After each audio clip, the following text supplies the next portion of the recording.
जय हिंद प्यारे साथियों। कैसे हो आप सब? बिल्कुल मस्त होंगे। यू विक्टर ज्ञान यूट्यूब चैनल पर आप सभी का बहुत बहुत स्वागत है। मैं doctor Ajay Sharma, writer and educator, आपका आपके अपने इसी यूट्यूब चैनल पर बहुत बहुत स्वागत करता हूं। भाई, राजस्थान में एक भर्ती निकली हुई है पशु परिचर की, जिसको एनिमल अटेंडेंट बोलते हैं। इस वीडियो में हम डिस्कस करने वाले हैं कि यदि आप एनिमल अटेंडेंट बनते हो तो आपको काम क्या करना होगा। क्योंकि आपके दिमाग में अब तक केवल ये साइकोलॉजी थी कि आप एनिमल अटेंडेंट बन जाओगे तो वहां पर आपको पशुओं की ध्यान रखना होगा, मतलब पशुओं का साफ सफाई रखना होगा, गोबर डालना होगा, उनको चारा डालना होगा, उनको पानी पिलाना होगा, उनका दूध निकालना होगा। इस तरीके की आपके दिमाग में साइकोलॉजी चल रही होगी। आपके किसी दोस्त ने बता दिया होगा कि यार, क्या एनिमल अटेंडेंट का फॉर्म भर रहा है, क्या एनिमल अटेंडेंट की तैयारी कर रहा है, जबरदस्त तरीके से मेहनत करेगा, सिलेक्शन लेगा, समाज में तेरी रेपुटेशन बनेगी, उसके बाद में तू गोबर डालने का काम करेगा। तो मैं इस वीडियो में आपको बिल्कुल डिटेल से समझाने वाला हूं कि क्या सच में काम करना होता है एनिमल अटेंडेंट को। ठीक है, उसका रियलिटी में काम क्या होता है ये मैं आपको यहां पर समझाने वाला हूं। जब आप एनिमल अटेंडेंट बनते हो तो आपका ड्यूटी टाइम कितना रहने वाला है, आपका प्रमोशन किस तरीके से होगा, और सबसे इंपॉर्टेंट टॉपिक कि जब आप एनिमल अटेंडेंट बन जाओगे ना तो आपको पहले महीने में सैलरी कितनी मिलेगी, प्रोबेशन पीरियड के दौरान कितनी मिलेगी, और प्रोबेशन पीरियड के बाद सैलरी कितनी मिलेगी। बिल्कुल सिस्टमेटिक तरीके से, बहुत ही शानदार तरीके से हम डिस्कस करने वाले हैं। अभी तक आपने इस चैनल को सब्सक्राइब नहीं किया तो पहले तो एक बार इस चैनल को जरूर सब्सक्राइब करें, वीडियो को लाइक करें और अपने उन सभी दोस्तों के साथ इस वीडियो को जरूर शेयर करें जो एनिमल अटेंडेंट का फॉर्म फिलअप करना चाहते हैं या एनिमल अटेंडेंट बनना चाहते हैं, ताकि उनको भी पता चले कि रियलिटी में काम क्या करना होता है इनको। देखो, सबसे मेन तो क्या होता है भाई, आप एग्जाम दोगे। ठीक है, उस एग्जाम के लिए आप बहुत जबरदस्त तरीके से मेहनत कर रहे हो, कहीं कोचिंग कर रहे हो, फिर आपका सिलेक्शन होगा। ठीक है, बहुत जबरदस्त तरीके से मेहनत करोगे, एग्जाम दोगे, फिर आपका सिलेक्शन होगा। आसपास के इलाके में आपकी अच्छी खासी रेपुटेशन बनेगी, इज्जत बनेगी, भाई गवर्नमेंट जॉब लग गया। क्योंकि ये परमानेंट गवर्नमेंट जॉब है, किसी तरह की कोई कॉन्ट्रैक्ट बेस की वैकेंसी नहीं है। तो गवर्नमेंट जाहिर सी बात है आपसे गोबर डलवाने का काम तो कभी नहीं करवाएगी कि एग्जाम दे रहे हो, एग्जाम पास कर रहे हो, जबरदस्त तरीके से मेहनत करके बहुत टॉप रैंक के साथ आप क्वालिफाई कर रहे हो तो फिर आपसे गोबर गिरवाएगी। ऐसा तो बिल्कुल इम्पॉसिबल। आप तो ये थोड़ा बहुत तो खुद भी सोच सकते हो। देखो, गौशाला में क्या होता है, ये जो ऐसे काम है जैसे गोबर डालने का काम, इसके लिए अलग से लोग रहते हैं। गौशाला की साफ सफाई करने का काम अलग से रहते हैं। ठीक है, गौशाला में जो पशुओं को पानी पिलाने का काम है वो करने वाले अलग से रहते हैं, उनको चारा डालने वाले अलग से रहते हैं, उनका दूध निकालने वाले अलग से रहते हैं। और ये गोबर डालने का, पानी पिलाने का, पशुओं को नहलाने का, वहाँ की साफ सफाई रखने का, चारा डालने का, ऐसा जो काम करने वाले लोग होते हैं ना, वो वहाँ के लोकल लोग रहते हैं जो किसी तरीके का कोई एग्जाम देकर नहीं आते। वो 10-15 हज़ार रुपए में वहाँ पर काम करते हैं। ठीक है, उनका ड्यूटी का कोई टाइम नहीं रहता। वो सुबह जब पशु उठते हैं तब से काम पे लगते हैं और शाम को जब पशु सोते हैं तब तक वो पूरे दिन भर काम में लगे रहते हैं। भाई, आप एनिमल अटेंडेंट बनोगे तो आपका काम क्या रहेगा। देखो, आपकी गौशाला में सपोजेड 100 पशु हैं। ठीक है, और वहां पर गोबर डालने वाले 10 लोग लगे हुए हैं, साफ सफाई करने वाले 5 लोग लगे हुए हैं, पशुओं को चारा डालने वाले 10 लोग लगे हुए हैं, दूध निकालने वाले 7-8 लोग लगे हुए हैं। तो आपको उन सभी लोगों का ध्यान रखना होगा कि क्या वो बिल्कुल सही ढंग से काम कर रहे हैं कि नहीं कर रहे हैं। भाई, गौशाला में बिल्कुल अच्छे से साफ सफाई है कि नहीं है। आपको लगा कि यार बहुत अच्छी साफ सफाई नहीं है तो आप उनको बोलोगे कि भाई साफ सफाई करो। आप गौशाला में देखोगे कि भाई बिल्कुल अच्छे तरीके से पशुओं की बिल्कुल शानदार तरीके से साफ सफाई हो रही है कि नहीं हो रही है। आप वहां पर जो दूध है उसका ध्यान रखोगे, कितना दूध इकट्ठा हो रहा है, ये जो दूध निकालने वाले हैं वो दूध की चोरी तो नहीं कर रहे हैं। ठीक है, कोई पशु बहुत कम दूध तो नहीं दे रहा है। इन चीजों का आप ध्यान रखोगे प्यारे साथियों, तो ओवरऑल आप क्या करोगे, एक सीनियर पोस्ट पर रहोगे, बहुत सारे लोग आपके नीचे काम करेंगे, वो आपको सर बोलेंगे। इसके अलावा क्या है, जैसे आपकी गौशाला में बहुत सारे पेड़ पौधे लगे हुए होंगे। ठीक है, उनकी चेक करोगे कि भाई कौन सा पेड़ में पानी रेगुलर डल रहा है या पेड़ों में पानी रेगुलर डल रहा है कि नहीं डल रहा है। यदि नहीं डल रहा है तो भाई लोगों, आपको पानी नहीं डालना पड़ेगा। आप वहां पर जो वर्कर है उनको कहोगे कि भाई इसमें आप पानी डालो। ठीक है, गौशाला के मेंटेनेंस का ध्यान रखोगे आप। सपोज दैट कहीं पर कोई पानी का कुंड था, वो फुट फट गया और वहां से पानी लीकेज हो रहा है, तो आप उसको ठीक नहीं करोगे।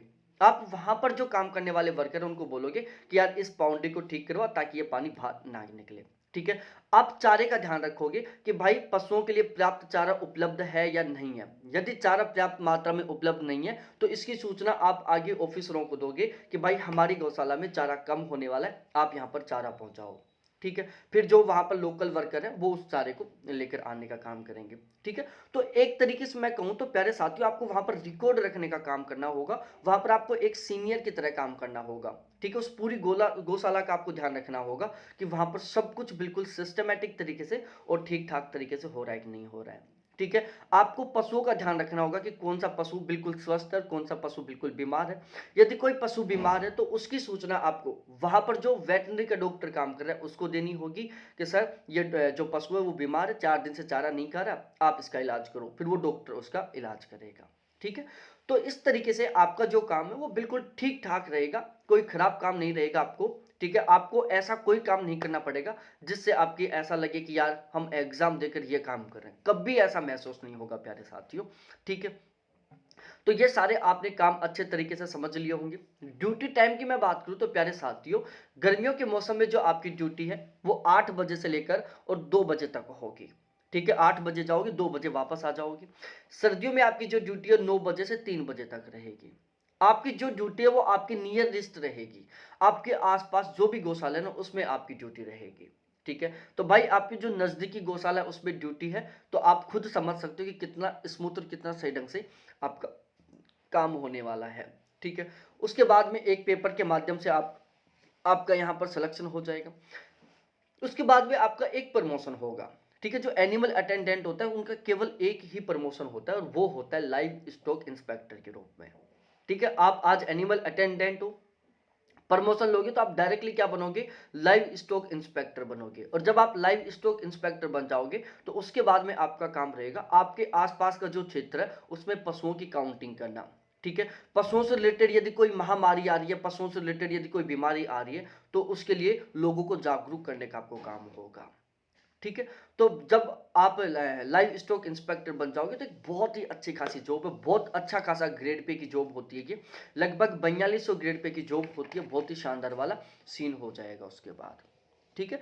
तो आपको ये सारी चीजें बहुत अच्छे तरीके से समझ में आ गई होंगी। तो प्यारे साथियों, यदि आप एनिमल अटेंडेंट बनना चाहते हो, सरकारी जॉब में लगना चाहते हो, तो आपको जरूर यहाँ पर फॉर्म फिलअप करना चाहिए, जरूर फॉर्म फिलअप करना चाहिए, क्योंकि यहाँ पर जो काम है ना वो बहुत ही शानदार वाले होंगे आपके लिए, ठीक है। आपको कोई भी ऐसा काम नहीं करना होगा जहां से जिससे आपको शर्मिंदगी हो कि यार मैं एग्जाम देकर ये काम कर रहा हूं। आपको तो भाई संभालना होगा लोगों को, ठीक है। वहां पर जो काम कर रहे हैं लोग, उनको आपको संभालना होगा कि वो ठीक तरीके से काम कर रहे हैं कि नहीं कर रहे हैं। यदि वो ठीक तरीके से काम नहीं कर रहे तो उनको बताना होगा कि भाई इस काम को ठीक तरीके से करो, तुम इस काम को तुम ठीक तरीके से करो। मतलब आपको केवल ध्यान रखने का काम करना होगा वहां पर, ठीक है।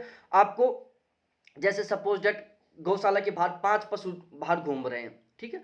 तो आप उन पशुओं को पकड़ कर नहीं लेके आओगे, आप उस गौशाला में जो काम करने वाले लोग हैं उनको कहोगे कि भाई इस गौशाला के बाहर ये 5 गाय घूम रही है, उनको पकड़ के लेके आओ, ठीक है। फिर वहां पर जो वर्कर काम कर रहे हैं वो उन गायों को पकड़ कर लेके आएंगे। आपको तो केवल आदेश देने का काम करना होगा कि भाई उन गायों को पकड़ के लेके आओ। आप आदेश दोगे कि भाई इस एरिया की सफाई करो, आप आदेश दोगे कि भाई यहाँ पर सर्दियों के में गायों को रहने के लिए व्यवस्था करो, आप आदेश दोगे कि भाई चारा सही ढंग से डालो, आप आदेश दोगे कि भाई गोबर सही ढंग से डालो, आप आदेश दोगे कि भाई दूध सही ढंग से निकालो, उसका स्टोर सही ढंग से करो, ठीक है। तो आपका काम तो केवल आदेश देने का रहेगा, बहुत शानदार वाला सीन है, ठीक है। अब हम डिस्कस करते हैं पहले महीने की सैलरी के बारे में। देखो, शुरू के 2 साल आपके प्रोबेशन पीरियड में निकल जाएंगे। प्रोबेशन पीरियड के दौरान आपको केवल 12,600 रुपये मंथली मिलेगा, ठीक है। किसी तरीके का कोई इंक्रीजमेंट नहीं होगा, फिक्स 12,600 रुपये मिलेंगे, कोई एक्स्ट्रा अलाउंस नहीं मिलेगा। जैसे आपका 2 साल का प्रोबेशन पीरियड कंप्लीट हो जाएगा उसके बाद में आपकी नेट सैलरी स्टार्ट होगी और उसमें क्या क्या मिलेगा, किस तरीके से मिलेगा, मैं आपको समझाता हूँ। देखो प्यारे साथियों, प्रोबेशन पीरियड कंप्लीट होने के बाद आपका पहला महीने का जो बेसिक पे है वो रहने वाला है 18,000 रुपये, ठीक है। 18,000 रुपये आपका पहले महीने का बेसिक पे रहेगा। उसके बाद में भाई फिलहाल में डीए की रेट कितनी है, 50% है, वो सॉरी 46% है।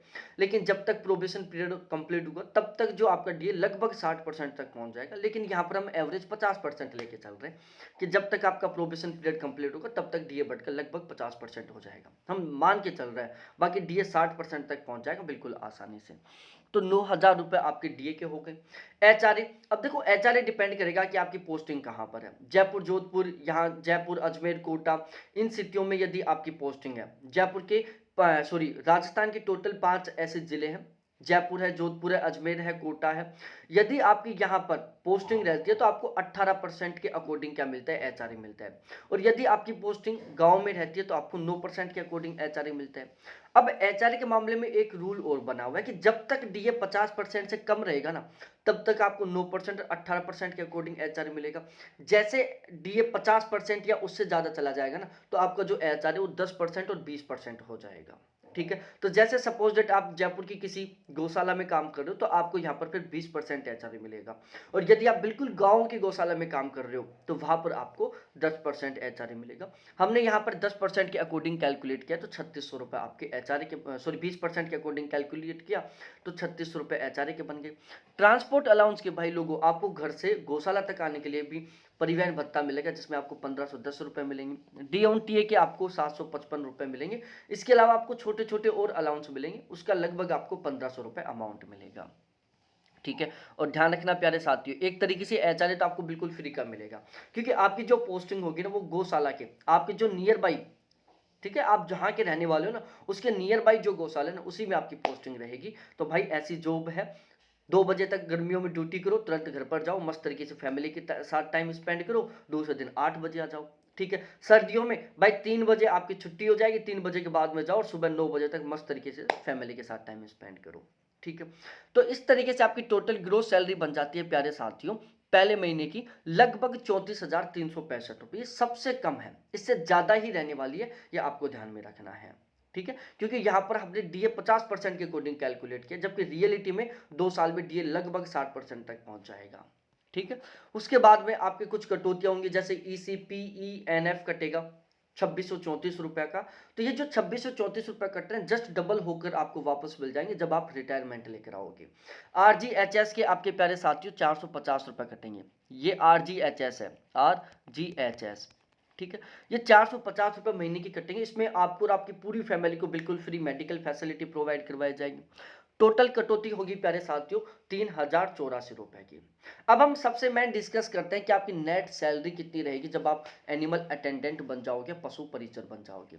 तो प्यारे साथियों जब आप एनिमल अटेंडेंट बन जाओगे तो आपकी पहले महीने की जो नेट सैलरी कम से कम 31,281 रुपये रहेगी, कम से कम बोल रहा हूं मैं यहाँ पर।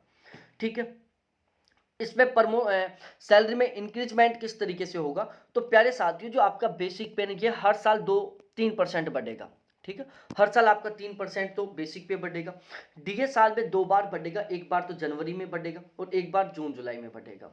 एवरेज लगा के चले तो पूरे साल भी ये लगभग 5% से लेकर 8% के बीच में बढ़ता है। बाकी कितना बढ़ेगा ये डिपेंड करता है गवर्नमेंट के ऊपर। ठीक है, और एचआरए भी बढ़ता रहेगा, एचआरए का कुछ अलग से रूल है, उसके अकॉर्डिंग आपका एचआरए भी बढ़ता रहेगा। ठीक है, तो ये पूरा सीन था प्यारे साथियों, सब कुछ अच्छे तरीके से समझ में आ गया होगा, सभी डाउट्स क्लियर हो गए होंगे। अभी भी कोई क्वेश्चन है कमेंट सेक्शन में कमेंट करके जरूर पूछना, हम तुरंत आपको फीडबैक देंगे। ध्यान रखना जो भी आप कमेंट करते हो हर एक कैंडिडेट के हर एक कमेंट को मेरे खुद के द्वारा पढ़ा जाता है और उनको रिप्लाई दिया जाता है। ठीक है, आप चाहते हो कि मैं इसी तरीके से किसी दूसरे टॉपिक के ऊपर वीडियो बनाऊं तो अभी तुरंत कमेंट सेक्शन में कमेंट करके बताओ। बाकी बहुत बहुत धन्यवाद आप सभी को देखने के लिए, थैंक्स बाय। वीडियो लाइक अच्छा लगा हो तो लाइक करो, वीडियो अच्छा नहीं लगा हो तो डिसलाइक करो। ठीक है, लेकिन चैनल को जरूर सब्सक्राइब करो।